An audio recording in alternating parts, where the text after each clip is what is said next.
Hoy vamos a hablar de estas tres, de estas tres cosas maravillosas, muy entrelazadas en la vida cristiana: la vida, la comunión y la luz. Y vamos a volver a ver un capítulo que, hace un tiempo también compartí mucho de él, que es el Primera de Juan, capítulo 1. Quisiera juntamente con ustedes leerla en la primera epístola universal del apóstol Juan, en la primera, en el capítulo 1. Dice así la palabra: lo que era desde el principio, lo que hemos oído, lo que hemos visto con nuestros ojos, lo que hemos contemplado y palparon nuestras manos tocante al verbo de vida, porque la vida fue manifestada y la hemos visto, y testificamos y os anunciamos la vida eterna, la cual estaba con el Padre y se nos manifestó.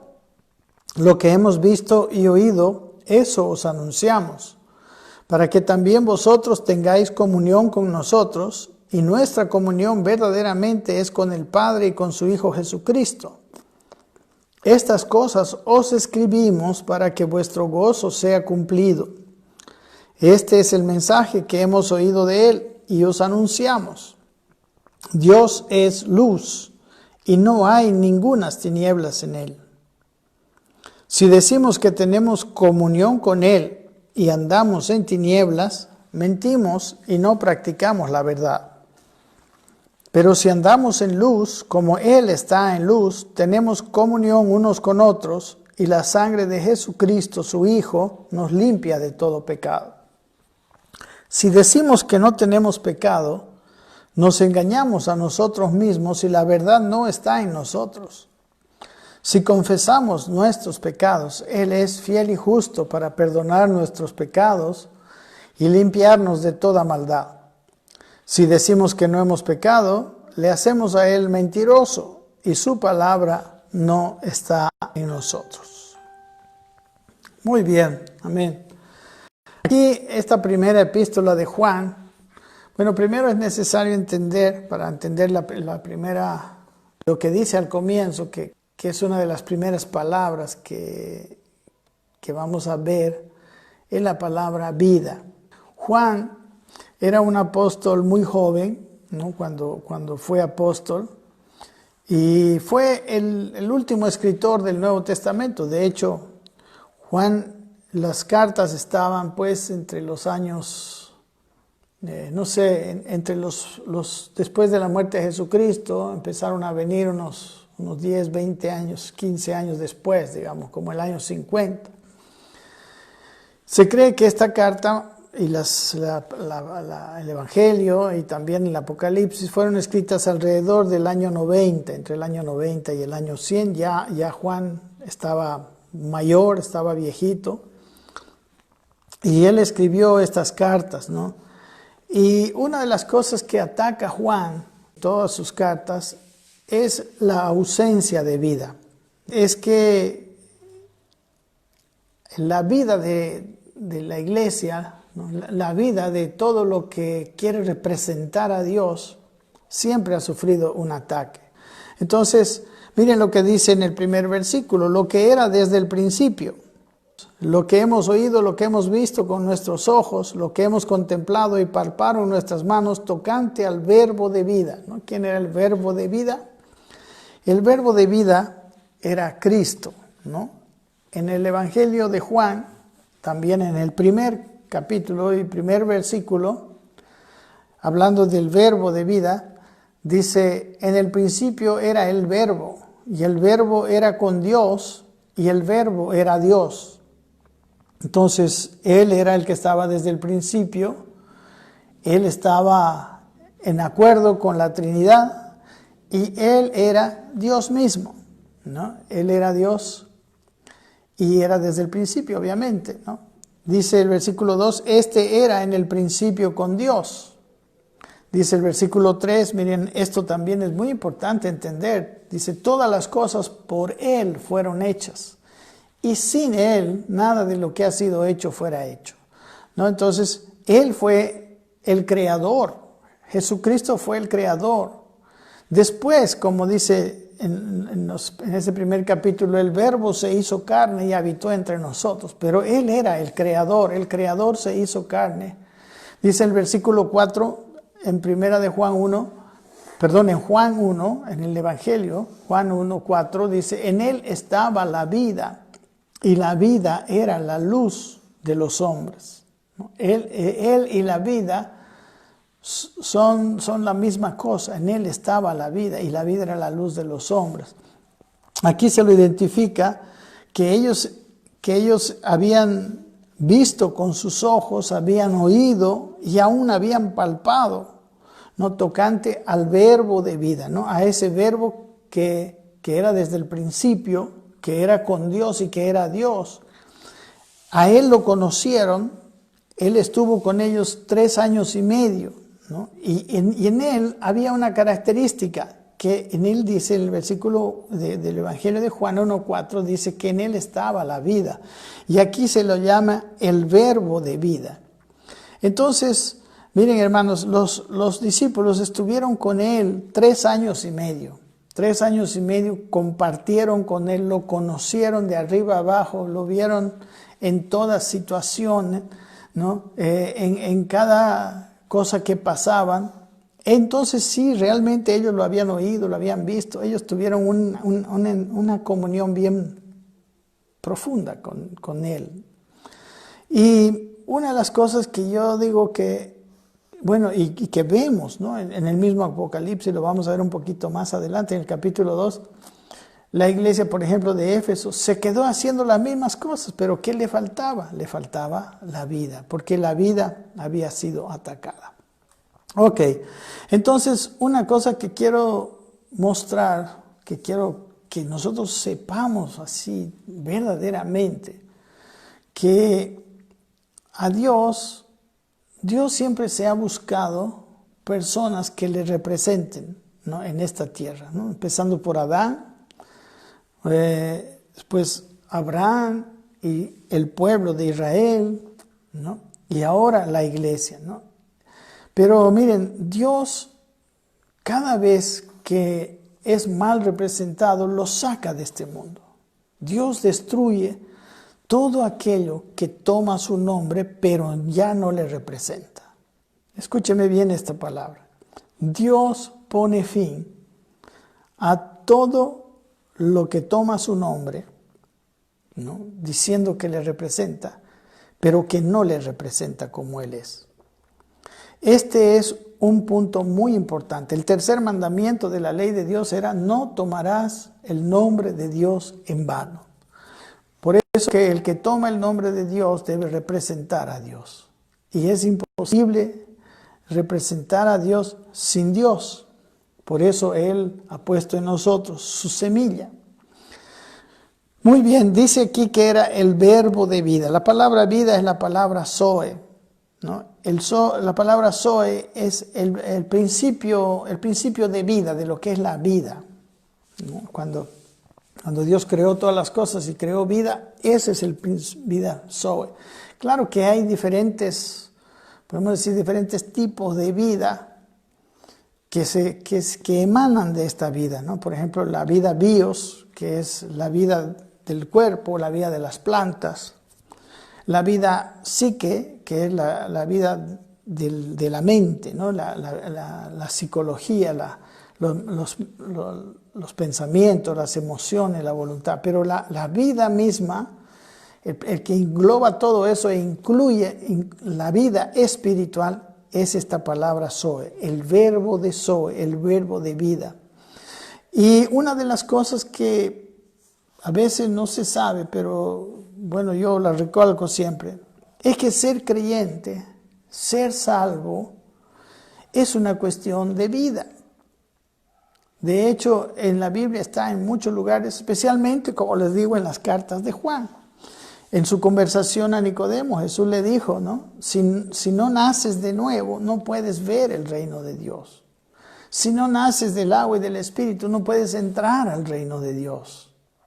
Y le dijo: lo que he nacido de la carne, carne es. No, lo que he nacido de la vida bios, es bios.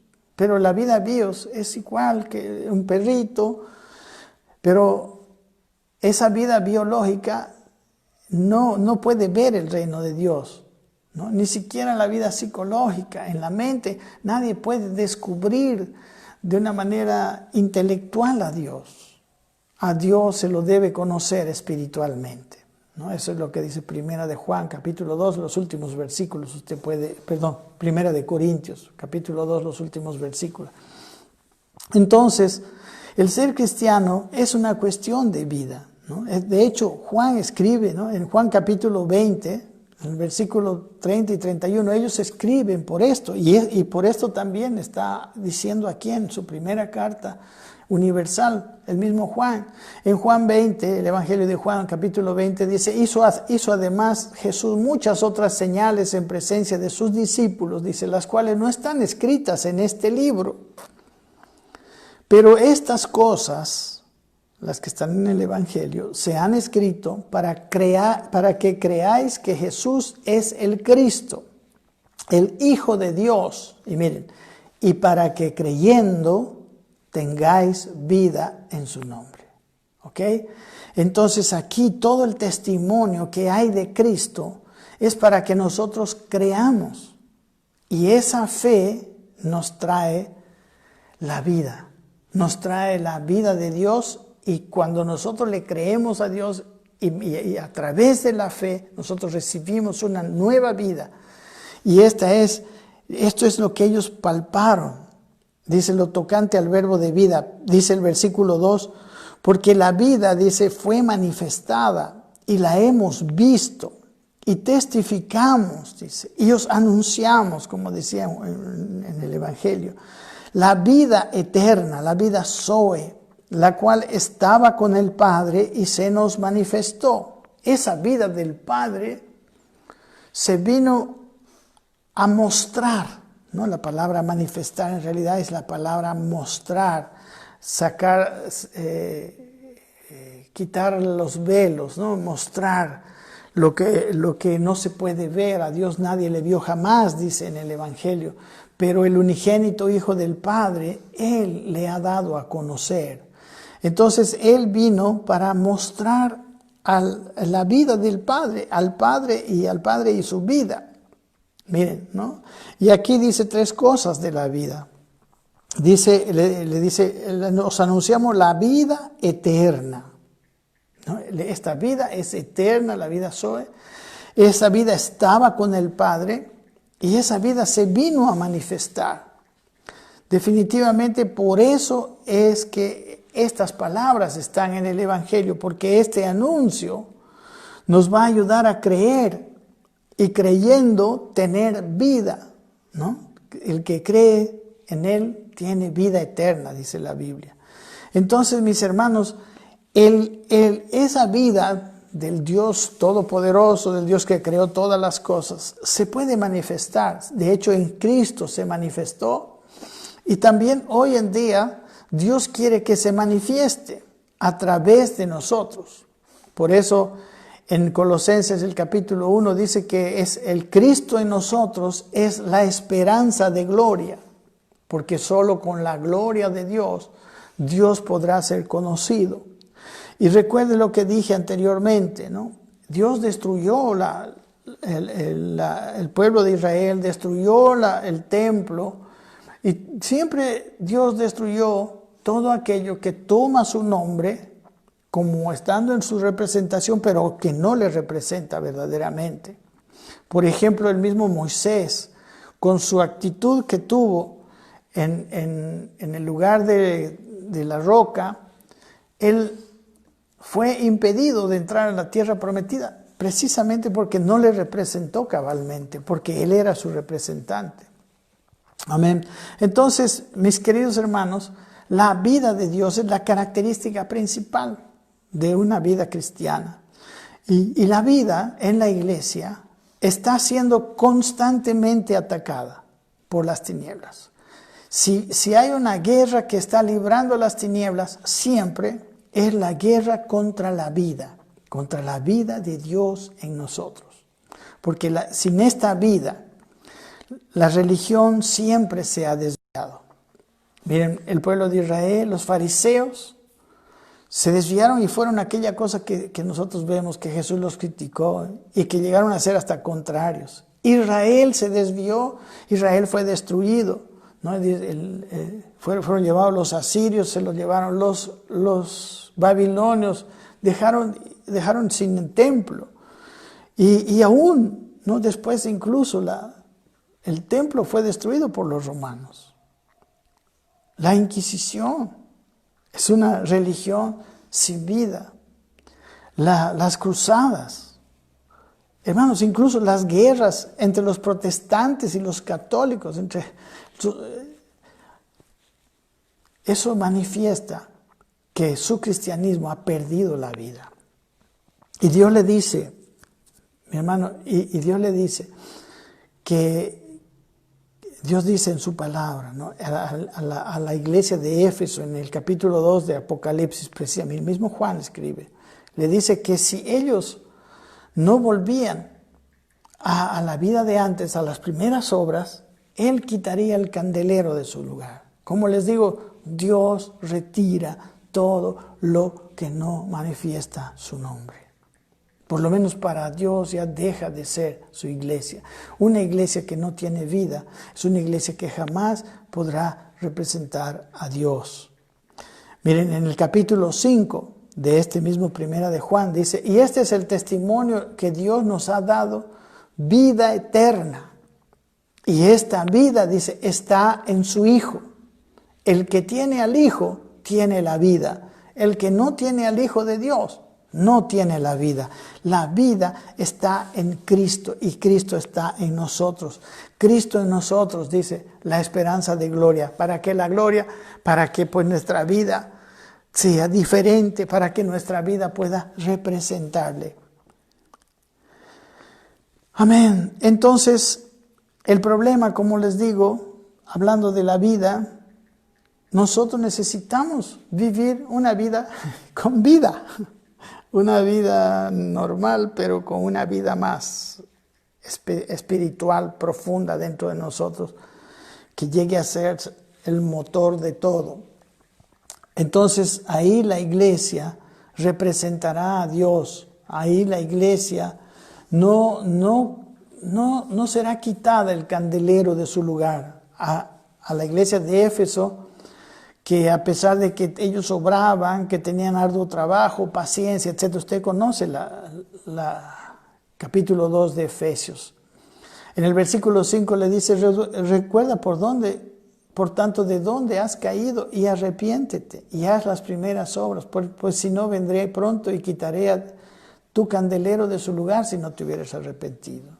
¿No? Hay cosas que todavía están tomando su nombre, pero Dios ya no las considera suyas porque no le representan cabalmente.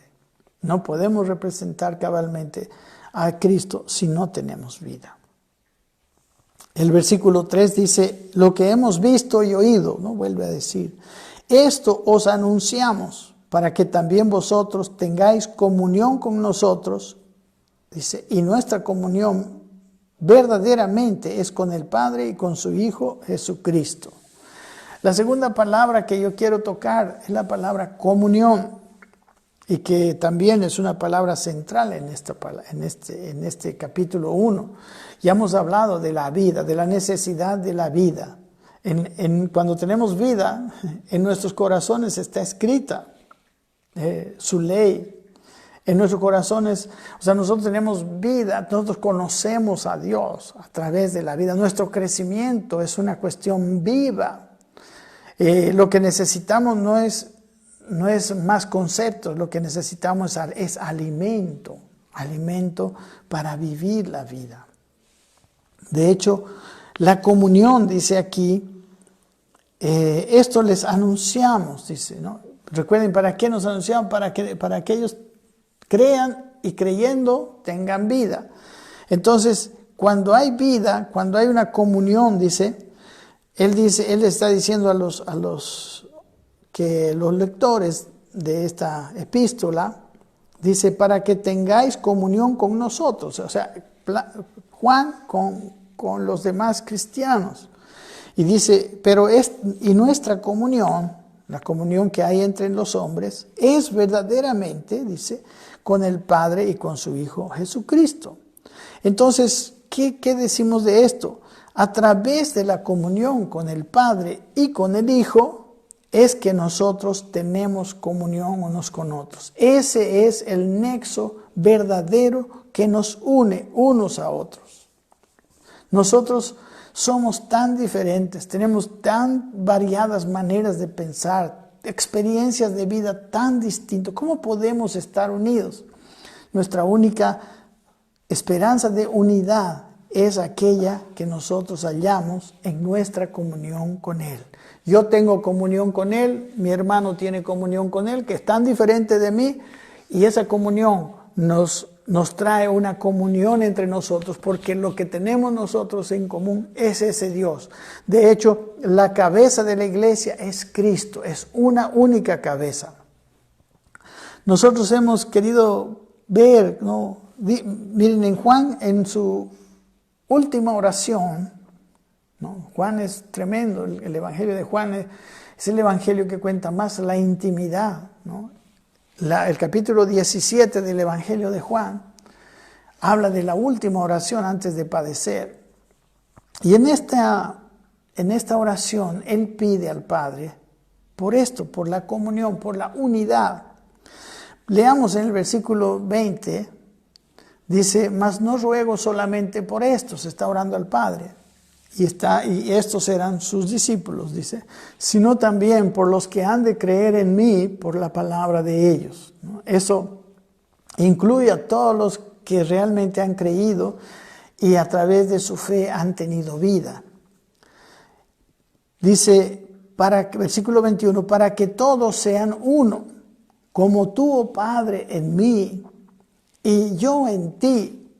Dice, que también ellos sean uno en nosotros para que el mundo crea que tú me enviaste.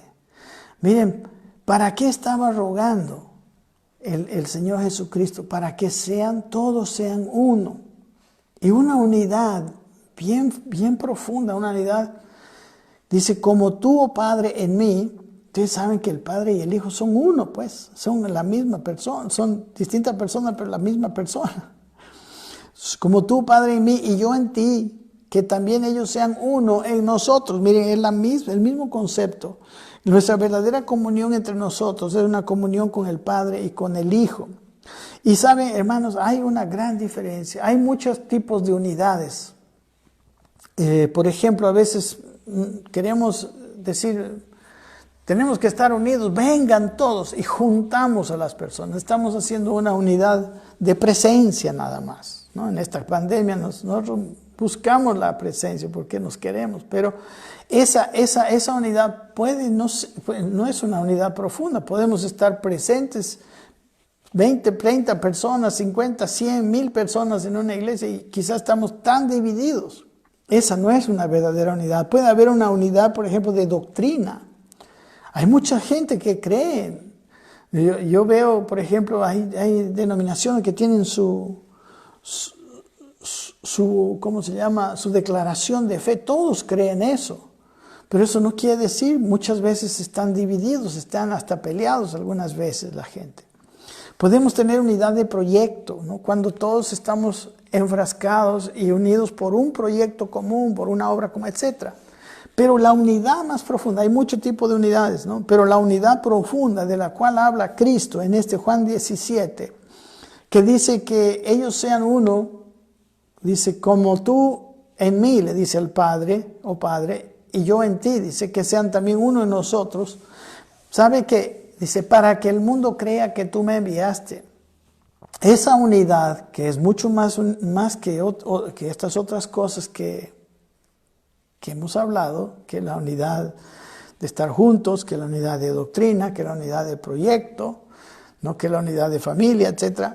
Esta unidad que viene de estar unidos con Él, nosotros la tenemos, y cuando esa unidad existe, entonces el mundo la ve y el mundo puede creer. ¿Cómo puede ser este hombre tan diferente, de tan diferente clase social, idioma, no sé, etcétera, ¿no? Nacionalidad, tan diferentes experiencias, situación económica, etcétera, puede estar tan unido, tener el mismo corazón que este otro. Y aquí dice que es a través de esta unidad que nosotros, dice el versículo 21 de Juan 17, el mundo puede creer. El siguiente versículo 22, miren lo que Dios nos entregó para que estemos unidos. Dice, la gloria que me diste, dice, yo les he dado para que sean uno, así como nosotros somos uno. Hay una gloria que Dios nos ha dado. La gloria de que habla el libro de Colosenses, ¿no?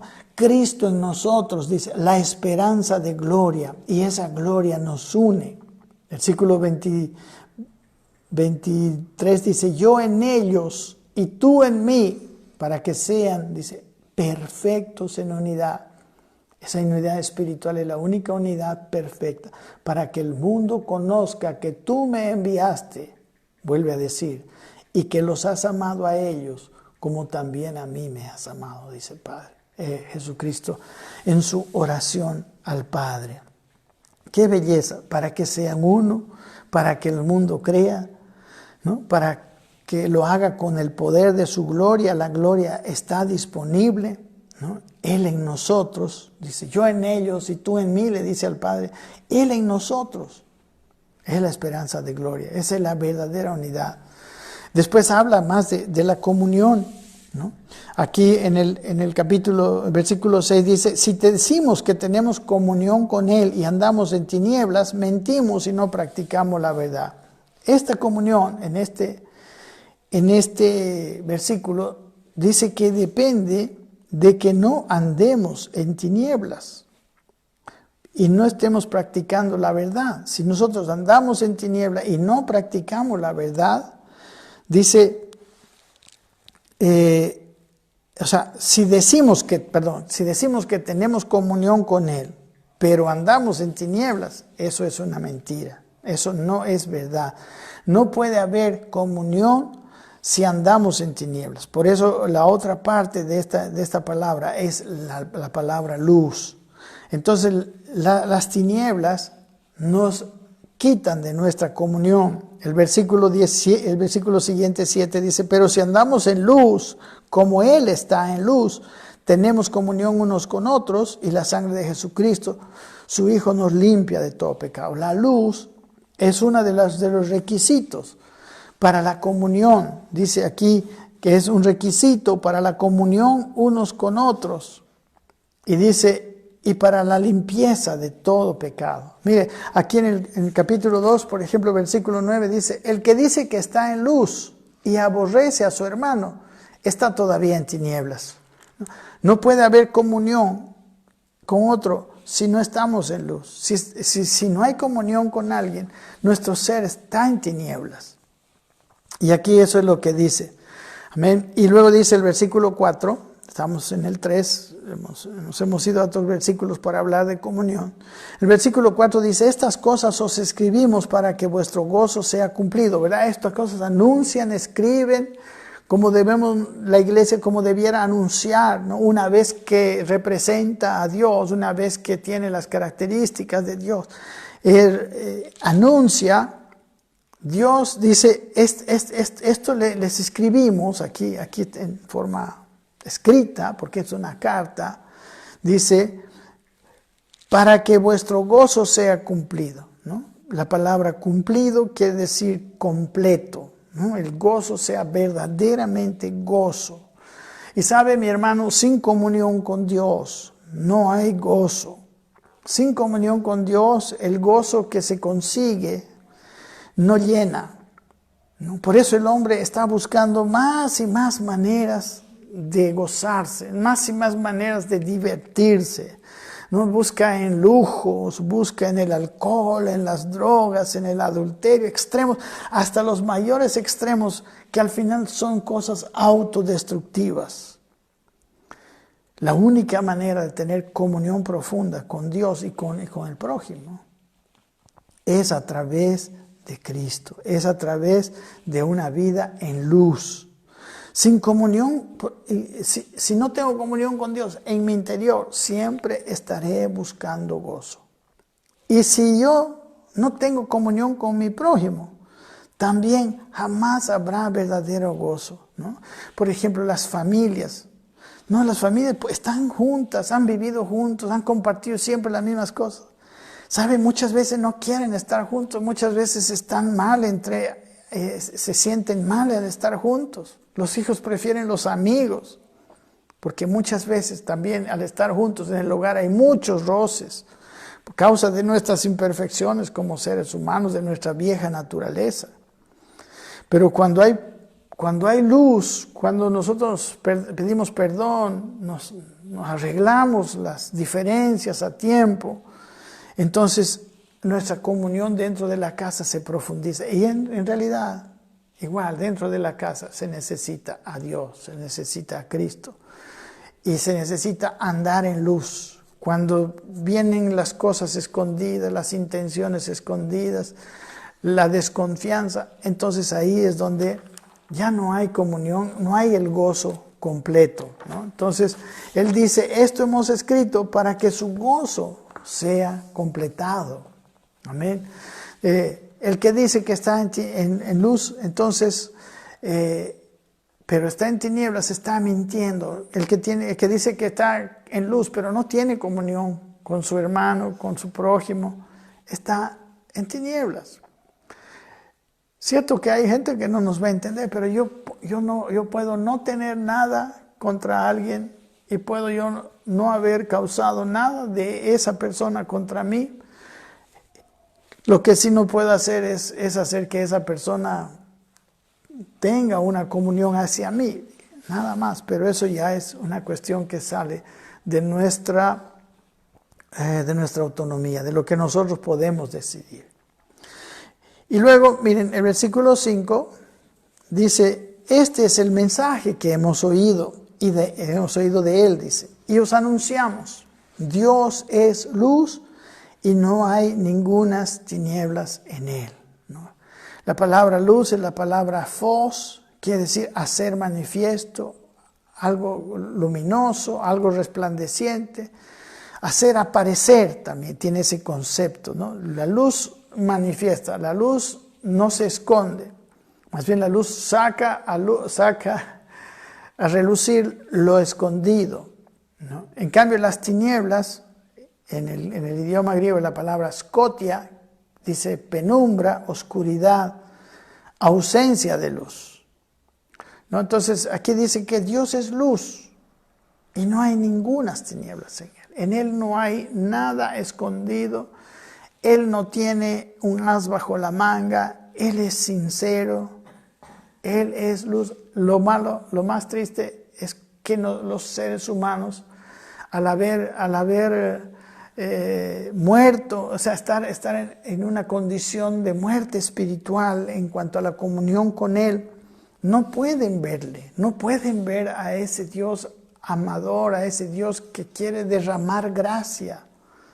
Hermanos, Dios quiere que todo el mundo se salve, Dios quiere darle de su gracia a todo el mundo. Es más, Él trabajó para eso.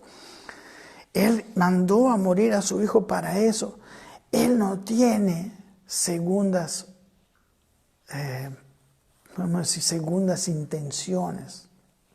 Dios es completamente luz. Y sabe que todo lo que podemos ver en Dios, estando en Dios, es la verdadera realidad. Estamos en un mundo lleno de apariencias. Hay muchas cosas que son aparentes. Cuando usted ve, no sé, todas las cosas que ahora en las redes sociales se dicen, uno no puede saber si son verdad o no son verdad. ¿Cuál es nuestra única opción? Es tener comunión con Él y que Él nos diga, esto sí vale la pena. Hay gente que está perdiendo su tiempo y creyendo cosas que no son verdad. Como habíamos dicho otros domingos, el mundo está siempre buscando hacerse una imagen. Pero una imagen siempre es algo mentiroso, porque una imagen es una cuestión que le hace ver como si fuera muchísimo mejor. Las ventas se hacen así, ¿no? Este es el punto. Amén. La luz y las tinieblas no pueden coexistir. Donde hay luz, no puede haber tinieblas, ¿no? En el Evangelio de Juan, en el primer capítulo, el versículo 5, dice, ¿no?, que en la luz, dice, en las tinieblas resplandece, y las tinieblas no prevalecieron contra ellos. Cuando hay verdadera luz, las tinieblas no prevalecen. Amén. Cuando la luz es verdadera, ¿no? Pero tristemente hay gente que dice tener luz, que parece que cree tener luz. Jesús dijo, si la luz que hay en ti es tinieblas, les dijo, ¿cómo no serán las mismas tinieblas? Entonces, miren, en Juan capítulo 3, el problema de la luz es que quizás nos gustaría a todos estar en la luz, pero la luz manifiesta todo. Y tristemente, mis queridos hermanos, con nuestra naturaleza pecaminosa, cuando viene la luz al ser humano, lo que se ve no es agradable. Pero es necesario que nosotros reconozcamos la ley. Uno de los propósitos de la ley de Dios era mostrarnos lo que era pecado. Era mostrarnos precisamente que nosotros estamos en pecado, que nosotros somos seres con una naturaleza inclinada al mal y hemos pecado. Y el pecado está metido dentro de la propia naturaleza del hombre. Ahora, en Juan capítulo 3, dice... No, podemos leer desde el versículo 18, ¿no? Dice, el que en él cree no es condenado, pero el que no cree ya ha sido condenado porque no ha creído en el nombre del unigénito Hijo de Dios. Habla de la condenación. Versículo 19 dice, y esta es la condenación, dice, que la luz vino al mundo, pero los hombres amaron más las tinieblas que la luz, porque sus obras eran malas. Porque todo aquel que hace lo malo, dice, aborrece la luz y no viene a la luz para que sus obras no sean reprendidas. Mas el que practica la verdad viene a la luz para que sea manifiesto que sus obras son hechas en Dios. Entonces, cuando viene la luz, una de las cosas que, como les digo, no es agradable, no va a ser nada agradable porque va a manifestar lo que hay en nuestros corazones. Y lo que hay en nuestros corazones es una naturaleza caída. Pero como Adán y Eva, por ejemplo, recuerden, ¿no? Nosotros tenemos ahora mismo, ¿no? Usted puede estar ahora en este mismo dilema, o hacemos como Adán y Eva. ¿Qué hicieron Adán y Eva? Se escondieron. En Juan 3 los hombres rechazaron a Dios porque no querían ser expuestos.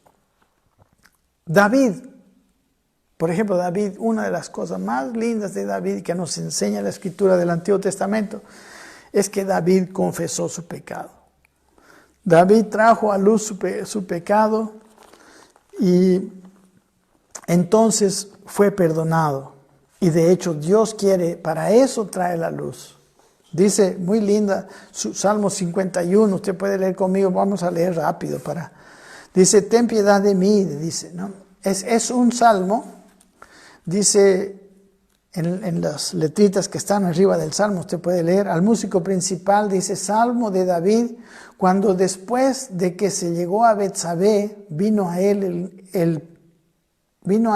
Natán el profeta. Ustedes saben que él lo que cometió, un adulterio, luego un asesinato, y lo tenía todo escondidito, incluso el adulterio, para tapar el adulterio lo llevó al asesinato y pensó que todo estaba tapado y que nadie se había dado cuenta, pero Dios se había dado cuenta. Y vino el profeta Natán y lo encaró. Y después de que él fue encarado por el profeta Natán, pudo haber hecho lo que muchos otros reyes. Hicieron apedrear al profeta, lo sacaron al profeta, lo mataron, etc. Pero David reconoció su pecado, confesó su pecado, Dice aquí, este Salmo 51, él lo escribió en esas circunstancias, ¿no? Habiendo sido descubierto, miren, el rey de Israel, el hombre que todo el pueblo lo seguía, habiendo hecho estas maldades.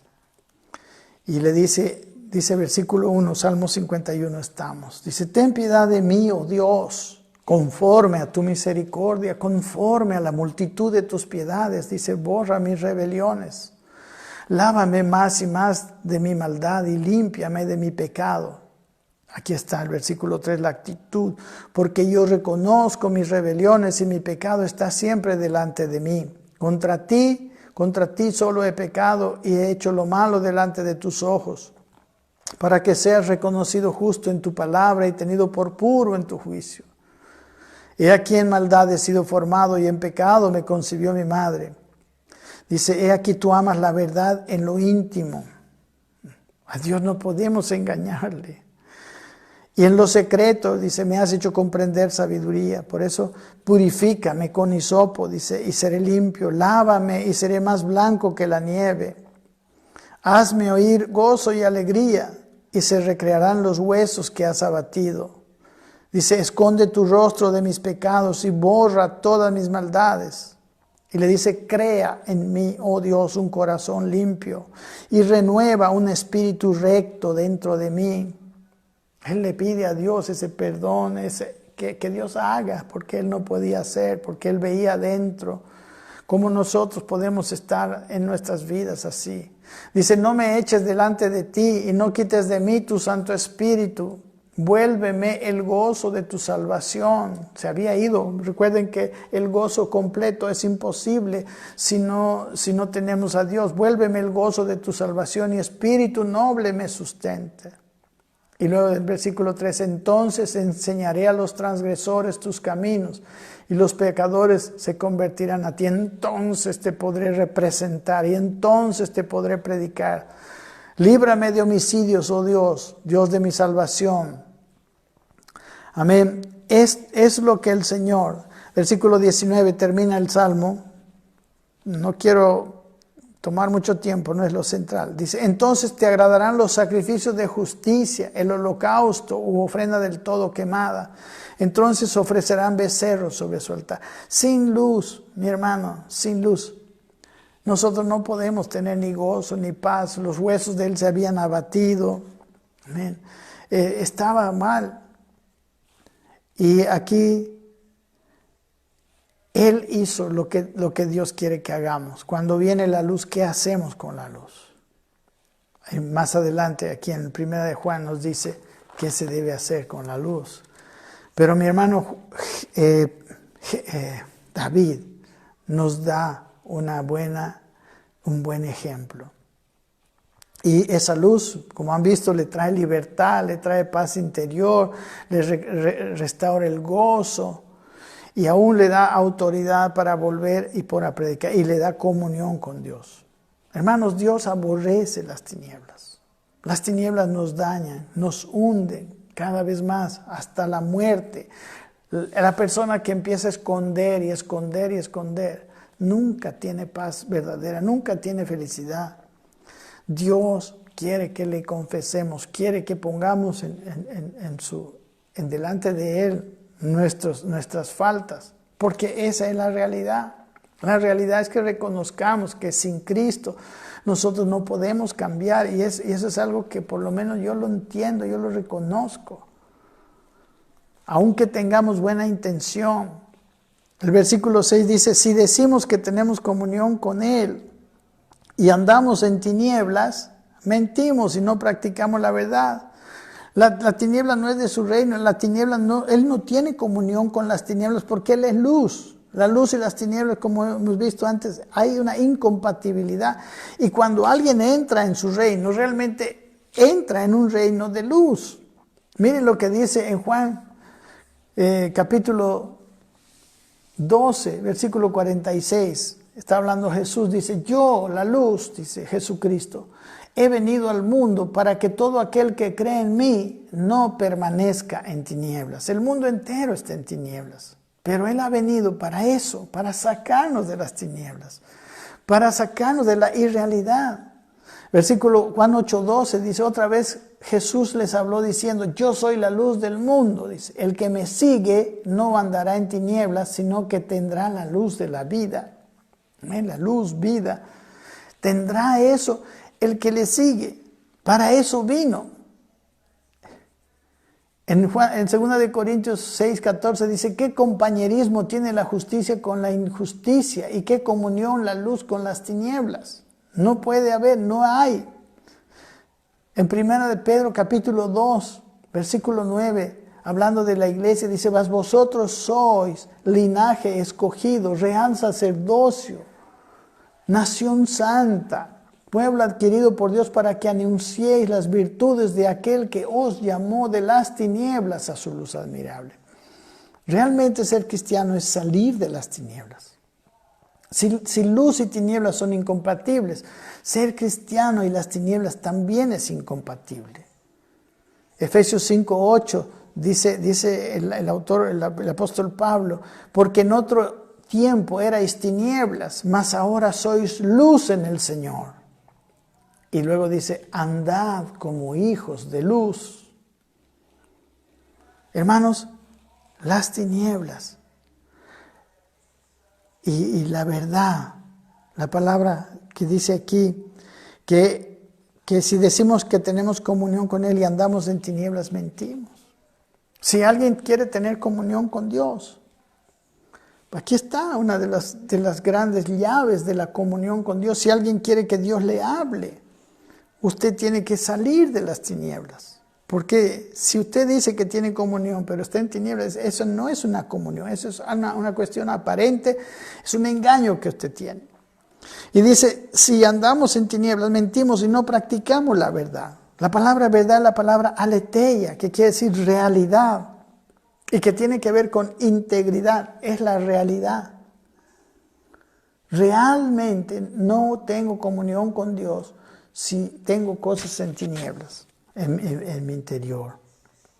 Versículo 7 dice, pero si andamos en luz, como Él está en luz, tenemos comunión unos con otros, ¿ve? Porque tenemos comunión con Él. Y la sangre de Jesucristo, su Hijo, nos limpia de todo pecado. Si hemos pecado y nosotros entramos en la luz, aceptamos la luz, somos sinceros e íntegros, confesamos nuestros pecados, como dice el versículo 9, entonces nuestros pecados son perdonados y tenemos limpieza. Y en ese interín volvemos a la comunión. Tenemos una renovada comunión con Dios. El versículo 8 dice, si decimos que no tenemos pecado, nos engañamos a nosotros mismos y la verdad no está en nosotros y la realidad no está en nosotros. Y estamos en engaño. Amén. Estamos engañados, no solamente a otros, sino a nosotros mismos. Miren, el aparentar de los fariseos los llevó a una extrema hipocresía. Los llevó a perder la fe. Ellos no tenían fe, ellos ya no tenían nada de fe. Y aún Cristo los enfrentó y ellos estaban en enemistad con Dios y su verdadera obra. Ellos tenían nombre de que eran enseñadores de la ley, pero eran enemigos de Dios. Miren lo que puede hacer las tinieblas, la falta de luz. Llegamos, hermanos, tanto así, que nos llegamos a engañar a nosotros mismos y empezamos a creernos mentiras. Y vivimos una mentira religiosa. Y Jesús les dice a ellos, les llama ciegos. Mateo 15:14 dice, dejadlos, dice a los fariseos, son ciegos, guías de ciegos. Si el ciego guiare al ciego, ambos caerán en el hoyo. En Juan capítulo 9, el versículo 39 al 41, dijo Jesús, para juicio he venido a este mundo, para que los que no ven, vean, y los que ven sean cegados. Estaba hablando con un ciego que había sido sanado por él y que los fariseos lo habían perseguido al ciego y hasta lo habían expulsado. Dice el versículo 40, entonces algunos de los fariseos que estaban con él, Al oír esto le dijeron, ¿acaso nosotros también somos ciegos? Por la palabra que había dicho antes. Jesús les respondió, miren lo que le respondió, si fuerais ciegos no tendríais pecado, mas ahora porque decís, vemos, vuestro pecado permanece. Entonces ellos, hermanos, les está diciendo, si ustedes reconocerían su ceguera, podían tener esperanza. Pero estando ciegos, ustedes dicen que ven. Entonces su pecado permanece. Por eso dice el versículo 9, que si confesamos nuestros pecados, dice, Él es fiel y justo para perdonar nuestros pecados y limpiarnos de toda maldad. Amén. La ceguera permanece hasta que nosotros confesamos nuestros pecados. Ay, Señor, la fe, mis hermanos, decae cuando empezamos a ocultar cosas. Y a veces nos engañamos tanto que pensamos que aún de Dios podemos ocultar cosas. A Dios no le podemos ocultar cosas. Y cuando empezamos a pensar que ocultamos, que podemos esconder cosas, empezamos a actuar. Ya nuestras acciones ya no son sinceras. Ya empezamos a no reparar en nuestras motivaciones, empezamos a no tocar nuestras motivaciones. Hermanos, nosotros estaríamos entrando en tinieblas. Y miren, llega a un, podemos decir, como una bola de nieve, llega a hacerse así. El que deja de estar en luz con Dios, ahorita vamos a ver esto, es como una bola de nieve. Hasta puede llegar a convertirse en un enemigo de Dios. Puede llegar a convertirse en alguien que casi está en contra de Dios, ¿no? Es imposible. Dios no puede hacer nada con nosotros. En cambio, que si confesamos, dice, ¿no? Aquí está lo maravilloso de la palabra confesar. Mire, la palabra confesar es la palabra homologeo, que quiere decir, homo quiere decir juntos y logos palabra. Yo quiero decirles que de este versículo yo he ido teniendo más y más revelación, y a veces lo que sabía antes empezó a ser reemplazado por algo más mayor, más grande. Y ahora lo que les digo es fruto de toda esta experiencia. La palabra homos quiere decir juntos, la palabra logos es la palabra dicho, tema. Entonces, confesar quiere decir que juntos compartimos. O sea, yo y Dios ponemos a luz que confesamos nuestros pecados. Yo voy delante de Dios y le digo, Señor, aquí está. Y pasa dos cosas.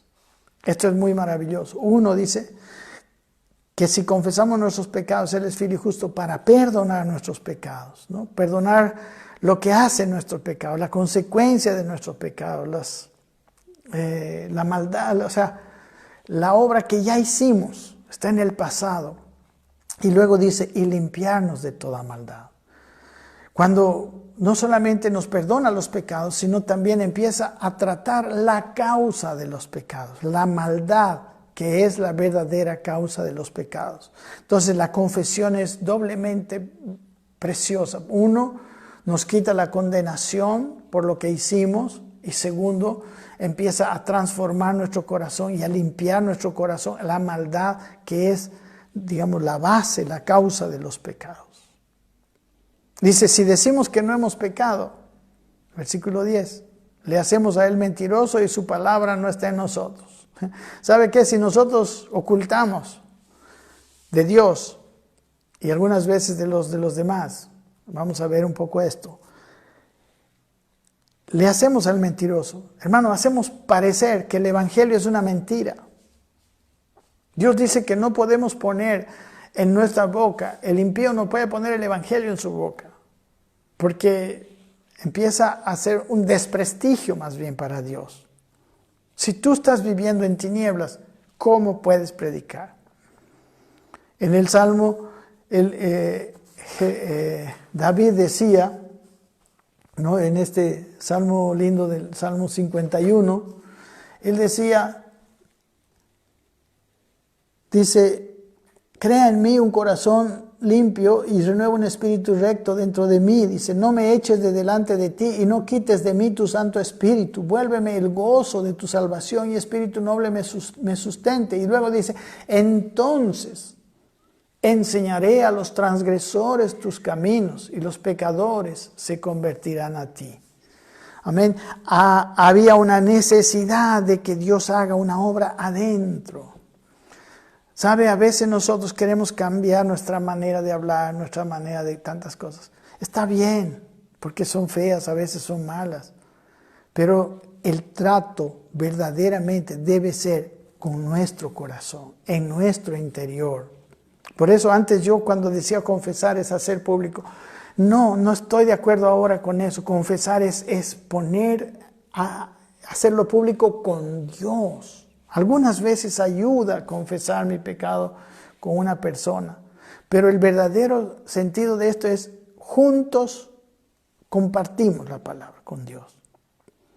Amén. Y dice aquí que si nosotros decimos que no hemos pecado, hacemos que parezca mentira la verdad que estamos hablando y su palabra, dice, no está con nosotros, no tenemos su palabra. Si hay alguien que esconde cosas, y está predicando, no está predicando su palabra. Puede estar predicando algunos conceptos correctos, pero la palabra de Él es viva y es eficaz. Recuerden, hemos hablado del ministerio del Espíritu, que Dios hizo, le dice Pablo, nos hizo ministros competentes de un nuevo pacto. Este ministro competente tiene una palabra que trae vida, como le dijo Pedro, ¿a quién iremos? Solo tú tienes palabra de vida eterna. Aquí estamos hablando, mis hermanos, de la importancia de andar en luz. ¿Sabe? La religión hipócrita, la religión de los fariseos, según las palabras de Jesús, ellos hacían un discípulo y lo hacían 2 veces más hijo del infierno que ellos. Trae, mis hermanos, hipocresía en la gente. Hermanos, cuando la gente va a una iglesia que está andando en apariencias, lo que hace es esconder. Va a la iglesia, pone otra cara. Hay veces incluso nos estamos peleando con la esposa antes de llegar a la iglesia y bueno, ya, ahora sí, tranquilo, ahora vamos a entrar con la sonrisa. Fomenta la hipocresía. Amén. Como hijos de Dios les hablo, como siervos de Dios, como siervos de Dios también podemos pasar esto y hemos pasado y yo lo confieso. Yo he sido hipócrita muchas veces. Y que Dios me libre de la hipocresía. ¿Sabe, hermanos, consiervos y hermanos cristianos, no fomentemos a nuestro alrededor un ambiente de condena, de vergüenza? Que la gente no se sienta juzgada por nosotros. El Señor dijo, no juzguéis en Mateo 7, para que no seamos juzgados. Dice, con el juicio con que juzgáis seréis juzgados. Y da una parábola, un ejemplo. Dice, ¿por qué no miras la paja que está en tu propio ojo y no echas de ver la viga? Dice, ¿por qué miras la paja que está en el ojo de tu hermano? Dice Mateo 7:3. ¿Y no echas de ver la viga que está en tu propio ojo? ¿Cómo dirás a tu hermano, déjame sacar la paja de tu ojo y he aquí la viga en el ojo tuyo? Hipócrita, dice, saca primero la viga de tu propio ojo y entonces verás bien para sacar la viga en el ojo de tu hermano. Mis hermanos, ¿sabe qué? A nuestro alrededor no puede haber un ambiente de condenación. ¿Sabe qué? Todos nosotros, los más malos, los más buenos, tenemos la misma naturaleza. Podemos sentir vergüenza. Pero ¿sabe qué? Nosotros todos conocemos nuestro propio interior. Conocemos nuestros más profundos malos pensamientos. No somos diferentes, por más que aparentemos ser diferentes. La única manera que nosotros podemos cambiar es confesando nuestros pecados, permitir que Dios los perdone. Mira, Jesús a la mujer adúltera le dijo, vete, yo no te condeno. Le dijo, vete y no peques más. Él fue criticado, miren, por los fariseos y los escribas, por ser un hombre comedor, dice, comelón y bebedor de vino, amigo de publicanos y pecadores. Él, hermanos, era transparente. Él andaba con los que necesitaban perdón. Fomentemos, más bien, en vez de un ambiente de condenación a nuestro alrededor, donde cada uno tiene que mantener su máscara, fomentemos un ambiente de misericordia, un ambiente de restauración. Amén. Jesús le dijo a la mujer, vete y no peques más, yo no te condeno. Amén. Y no se trata de ventilar, no de publicar nuestros pecados a todo el mundo. Se trata de tratarlos con Dios. Amén. La ley denuncia y avergüenza. Y es la primera parte. Es lo que hace la luz. Pero la gracia trata con la raíz del pecado. La gracia trata con la causa del pecado. En Mateo capítulo 5, en el Sermón del Monte, dice, por ejemplo, usted puede verlo, por favor, véalo, en el versículo 28, en el 27 dice, la ley dice, no cometerás adulterio, por ejemplo, y dice, pero si tú tienes adulterio en tu corazón, aunque no lo hayas cometido de hecho, ya has adulterado. Por tanto, tienes que tratar con el adulterio. Amén.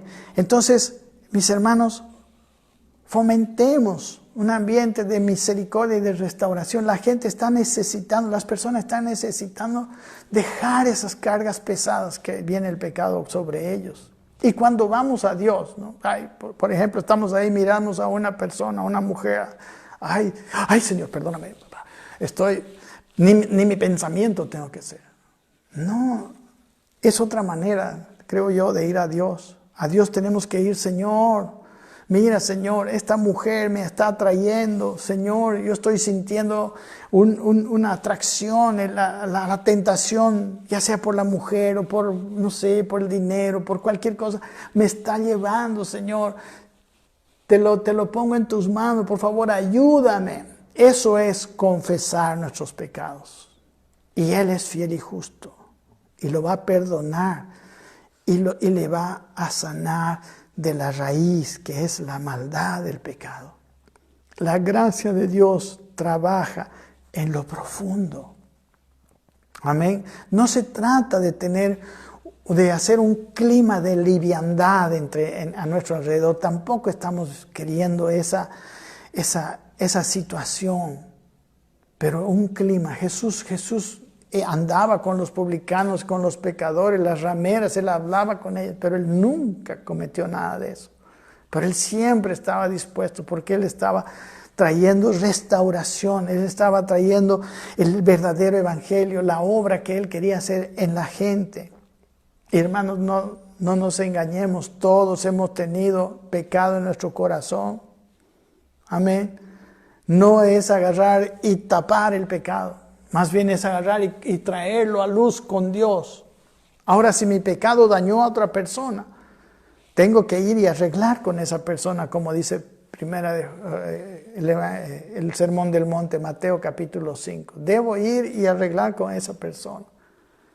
Si no, si mi pecado es interior, que es la base de los pecados. En realidad los pecados son más interiores. Porque es adentro, ¿no?, del corazón es donde salen las cosas, dijo Jesús. Es el corazón el que debe ser tratado, y el corazón debe ser tratado con sinceridad y con fe delante de Dios. Y cuando lo hacemos, Él nos perdona y empieza a limpiarnos. Amén. Necesitamos una actitud, hermanos, de tal manera delante del Señor, porque no podremos. ¿Sabe qué? Hay pecados que nos han vencido toda la vida. Y solamente con una actitud de fe y de luz delante del Señor, ese pecado va a ser vencido. porque el sacrificio de Cristo venció totalmente, aún esa causa de pecado con esa nueva naturaleza. Entonces, la nueva naturaleza va a empezar a llenar nuestro ser hasta que podamos ser verdaderos representantes de Dios. Amén. Necesitamos una actitud verdaderamente donde nos ocupamos para llegar a ser totalmente limpios de la maldad. Amén. Muchas veces hemos hablado de cambiar nuestros comportamientos. Y yo digo que está bien cambiar nuestros comportamientos, pero las cosas no deben quedar ahí. Lo que nosotros necesitamos es buscar la raíz de los malos comportamientos. Y Dios quiere tratar con eso, y la confesión delante del Señor nos ayuda a eso. Gracias, mis hermanos. Que Dios me lo bendiga. Espero que esta palabra les sirva y que su fe en el Señor, mi hermano, a pesar de que usted está, quizás hay algunas personas que están escuchando que tienen algunos pecados que siempre le han vencido. Quiero decirle, crea en el Señor, llévelo delante de Él, confiéselo, muéstrele la verdad de ese pecado, que quizás no lo cometió, pero está ahí, esa atracción, esa tentación que está en su corazón. Si usted es sincero en querer dejar el pecado, el Señor le va a ayudar. Él ha prometido hacerlo y lo hará. Amén. Un abrazo. Que Dios bendiga sus vidas, que Dios llene de esa convicción profunda en su corazón. Que haya fe en usted, que esta palabra traiga fe. Mis hermanos, a veces yo predico mucho estas cosas internas y hay mucha gente que se ocupa de las cosas externas. A veces yo digo, quizás algunos están aburridos de que siempre sea la mirada dentro de uno, pero ese es nuestro mayor lugar donde tenemos nosotros autonomía. A veces estamos preocupados, ¿no? Que el nuevo orden mundial, que las cosas allá. ¿Hasta qué punto nosotros tenemos influencia en eso? Pero en lo que sí nosotros tenemos influencia es en nosotros mismos, con la fe. Y creo yo que precisamente cuando nuestro ser está acondicionado y Dios puede usarnos, entonces nosotros quizás tengamos alguna oportunidad de cambiar algunas cosas mayores. Pero por lo menos nuestro entorno debe haber un olor a Cristo a nuestro alrededor. Cuando hay tinieblas, no hay olor a Cristo. Un abrazo grandote, que Dios me los bendiga mucho.